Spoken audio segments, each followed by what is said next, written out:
రాష్ట్రంలో 4 ఏళ్లుగా పెండింగ్లో ఉన్న ఎల్ఆర్ఎస్ దరఖాస్తులకు మోక్షం దక్కనుంది.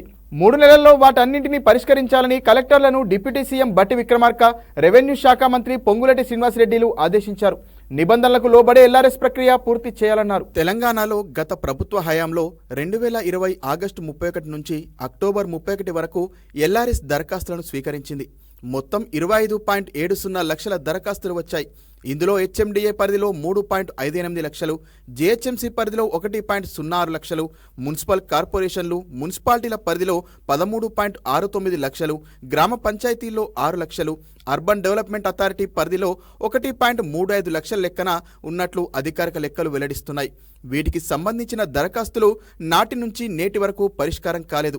కాంగ్రెస్ ప్రభుత్వం వచ్చిన తర్వాత ఎల్ఆర్ఎస్ ప్రక్రియ పూర్తి చేసేందుకు గత కొంతకాలంగా రెవెన్యూ మంత్రి పొంగులేటి శ్రీనివాసరెడ్డి అధికారులతో సమీక్షలు నిర్వహిస్తున్నారు.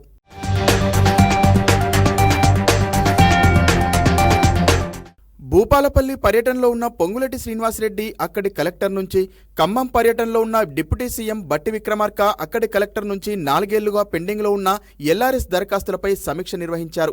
జిల్లా కలెక్టర్లతో వీడియో కాన్ఫరెన్స్ నిర్వహించిన ఇరువురు నేతలు ఎల్ఆర్ఎస్ ప్రక్రియను 3 నెలల్లో పూర్తి చేయాలని ఆదేశించారు.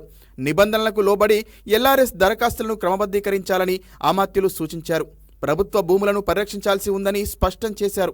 4 ఏళ్లుగా క్రమబద్ధీకరణ కోసం వేచి చూస్తున్నందున ఎల్ఆర్ఎస్ ప్రక్రియకు అధిక ప్రాధాన్యం ఇవ్వాలని కలెక్టర్లకు స్పష్టం చేశారు. క్రమబద్ధీకరణలో అక్రమాలకు, అవకతవకలకు తావు లేకుండా ఎల్ఆర్ఎస్ ప్రక్రియను 3 నెలల్లో పూర్తి చేయాలని స్పష్టం చేశారు.